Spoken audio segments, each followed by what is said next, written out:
And are you refreshed? Good. Now what? This will be added to my deliberate creation resume. You're supposed to get everything you want. And in time you all will. We just don't think you should have to croak to get there. I'm so grateful for that information. It's changed my life. So within the last month, my meditation has shifted. And my hands are moving. And I found a pen. That means you have found the vibrational frequency of your source and you are in the receptive mode. And so you're translating those impulses. We want you to know that source does not move your hand. Source gives you the impulse to move your hand. Source gives you the impulse of the thought. In other words, it's the impulse. The words that I found, the images that came to me were overall, the, and then that was all I got so far. And well, now think about it. So overall, so you're translating it. So you're beginning the translation process. So the thought that's being offered is broader perspective, all in this together, all is one, we are all one.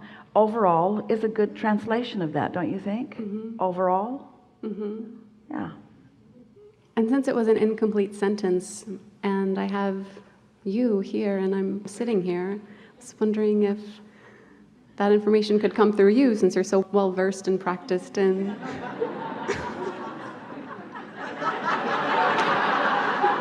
And I'm still learning, I'm still trusting, I'm building that trust. But the thing is, your trust will not improve if we do the translating for you. Okay.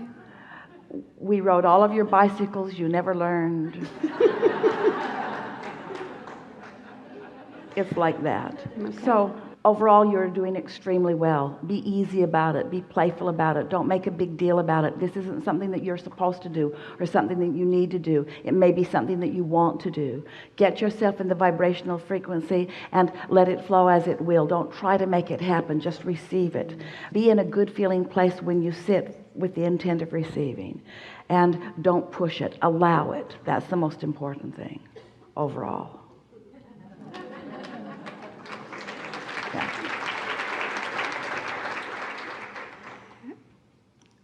I'm curious about one other thing. Well, I have a lot of things I'm curious about, but distinguishing that inner guidance right now is something I'm very excited about and something I'm moving towards. And my request is that it speaks in a Southern drawl, honestly, and so I can very clearly know it from the other chatter. But you're misunderstanding, because no words are being spoken. It's knowledge that's being offered, and words aren't even being offered. It's knowledge. You're the translator. You can turn it into Chinese if you want to, if you know Chinese. You know Southern drawl, so let it be. So that's possible. There's something that you're not understanding. I agree. Thank you for saying that. Please tell me, please. Well, it's simple. The thing that you are not understanding is that you think that the words have already been formed and are being whispered to you. Instead, knowledge is known and is being transmitted to you. It's more like radio signals. But the radio signal has to be translated, and you are the translator.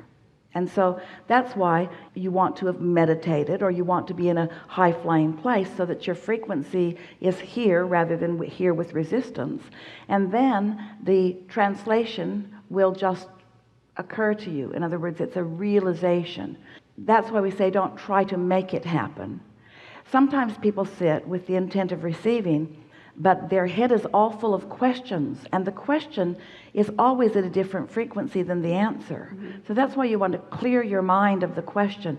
Let the question be something that you think about all through the week or all day or whatever, and then when you sit to realize or to receive, just clear your mind and hold simple thoughts like, this is simple and it will evolve, and whatever it is, and it's not for me to make it happen, and I will recognize it or I won't, and in either case it's all right. In other words, just put yourself in a place where in any way it goes is all right with you. And as you do that regularly, you will begin to realize that you are receiving thoughts. For Esther, she had been guided by someone to meditate. She didn't want to. She and Jerry thought that that was what weird people did. We are business people, you know, they explained. We're business people. We don't really walk on hot coals, and we don't lie on beds of nails, and we don't meditate. But they were encouraged to meditate. What does that mean? Quiet your mind, wear comfortable clothing, sit in a room where there's no distractions, and quiet your mind. Focus on your breathing or something. So Esther did that, and right away she felt different. She knew something was happening, but it was certainly not communication. So she liked it so much that she and Jerry meditated every day for about 15 or 20 minutes for 9 months. And then one day she began receiving movement. You're talking about your hands moving. Her nose was moving like it was spelling letters. We were spelling the alphabet. We were delivering to her the basis of her vocabulary, which she was translating into the alphabet. And when she got to MNO, that's when she realized what was happening. She said to Jerry, I'm spelling the alphabet with my nose. He got a notebook right away and started writing it down. It wasn't very interesting at all.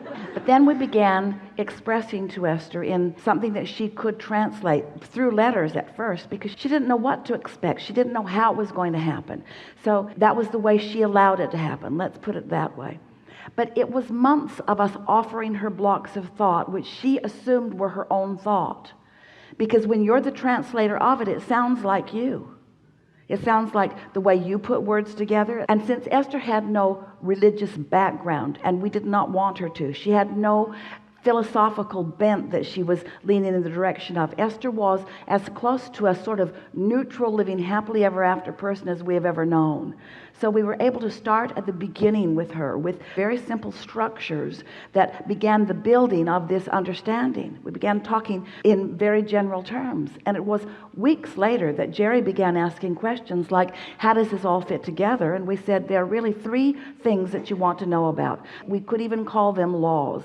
One is law of attraction, which means that you get what you think about, whether you want it or not. The other is the law, or really the science of deliberate creation, which means as you deliberately direct your thoughts, you have control over the way things happen to you. And the third is the law, let's call it the art of allowing, which is you have to find yourself in the vibrational frequency that allows. But it was quite a while before Esther was articulating with that kind of definition. You see what we were getting at? So you just have to be patient with yourself.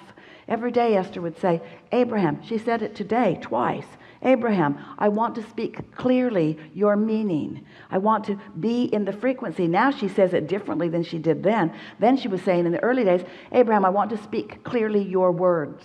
Now she is saying, Abraham, I want to be vibrationally up to speed with you so that I can realize what it is you're wanting to say to these people and deliver it seamlessly. You see what we're getting at? I do. So that's why we say, be easy about it. Don't try to make anything happen. You don't want to get your head. Esther really does not want to do this stuff. She doesn't want to do this stuff because she doesn't want to get her head in the game. It takes a little longer, did you notice, for Esther to receive us after she's had her way with you. In other words. So quiet your mind and let what will be and enjoy the evolution of it. Enough? Enough. Good.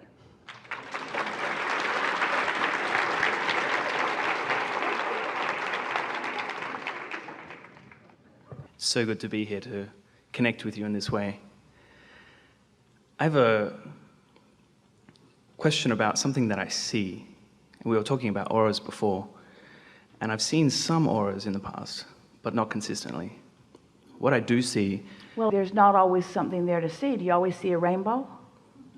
Right. a matter of perspective. Sometimes the rainbow is not presenting itself in a way that can be interpreted visually. And so sometimes the aura is more evident than others.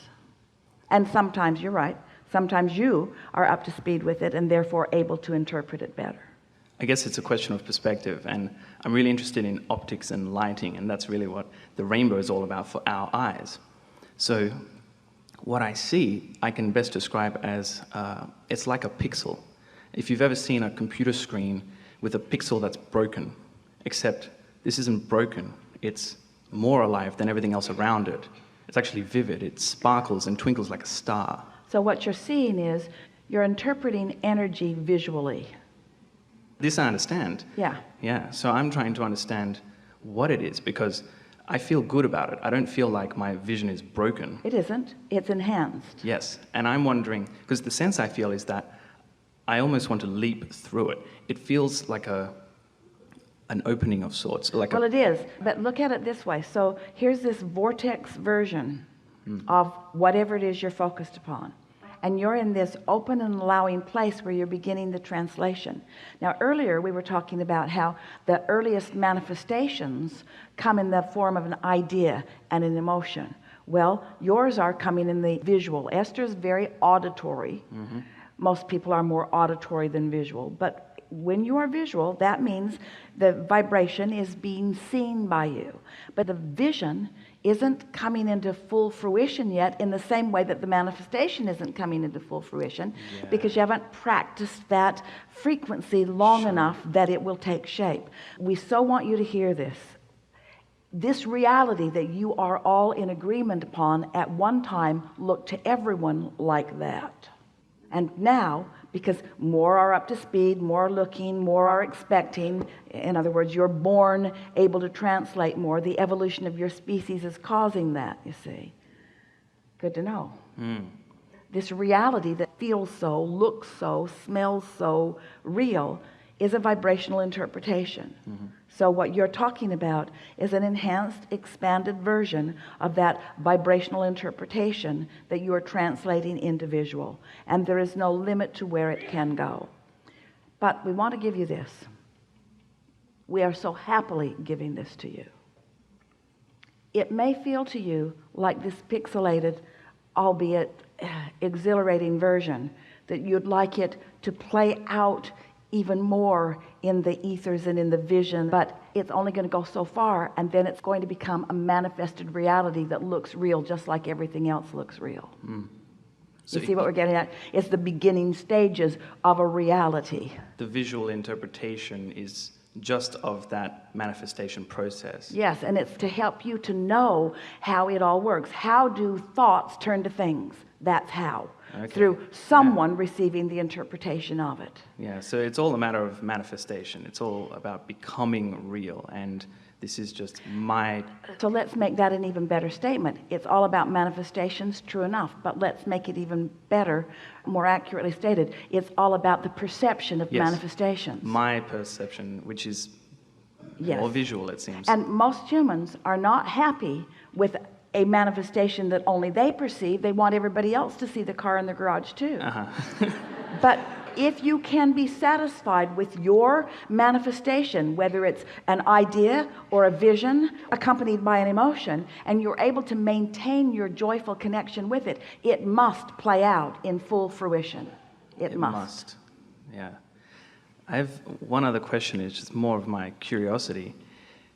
Do you speak to us as Abraham through the perception of Esther's source, or is, and I think it's more a matter of Abraham being a separate partition of source? Well, source is speaking to all of you. As we're talking about this vibrational reality that then Esther is receiving the thought for, back here are other vibrational realities of which Abraham is a part. So Abraham represents Esther's inner being and the cadre of teacher energies that are surrounding that. So as Abraham manifests further and further and further, eventually Abraham has become a reality that you all can see and hear through Esther's interpretation of it. But everyone has access to this source energy that will manifest depending upon where you are and what you want and what your intentions were coming in. It's all one. It is all one, but the diversity of that one is what gives the balance to the whole that allows the one to become more. And the fun. Thank you. Very good.